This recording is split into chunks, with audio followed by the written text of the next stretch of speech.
This is Dr. Scott Kilberg, the Video Foot Doc, here with another video for you on all things foot and ankle. Today I'm going to talk about the signs and symptoms of poor circulation in the feet and legs. Poor circulation, specifically circulation of the arteries which bring blood down into the foot and the legs, is a condition that is often underdiagnosed because of the fact that the symptoms of this condition are usually fairly subtle, and the symptoms that are seen most commonly often don't come about until the end of the process. Poor circulation is fairly dangerous to people in that if it gets severe enough, it can cause death of tissue in the foot and legs because this tissue is starving for oxygen nutrients that the blood would typically deliver. When there is a blockage of the artery, or if the arteries aren't functioning properly, these nutrients as well as the oxygen that the blood delivers does not get to the tissue, and they begin to die, and this can be a fairly painful process. The signs of poor circulation in the feet and legs are numerous. These can include things such as a reddish or purplish discoloration on the bottom of the feet or toes.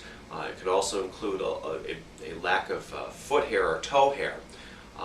Pulses also can be decreased, something which your physician can be able to tell, as well as thinning of the skin and a general cold feeling to the toes and to the foot. Oftentimes people will associate different types of symptoms with poor circulation, including a tingling or numbing sensation, such as when one has been seated in a cross-legged position or sitting down with pressure on their legs for quite some time. This is actually not poor circulation. What this is usually a compression of a nerve.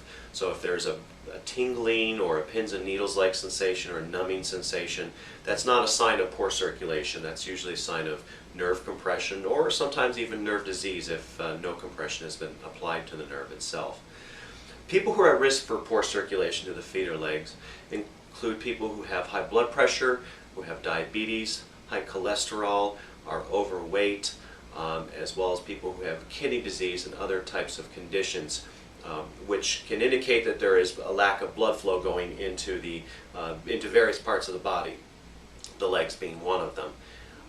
Poor circulation is easily treatable, and we have newer techniques in this day and age in which the arteries can be cleaned out without necessarily having to have a major surgery to bypass the artery and provide new blood vessels going past the point where the artery is blocked. However, early diagnosis is very important for this condition.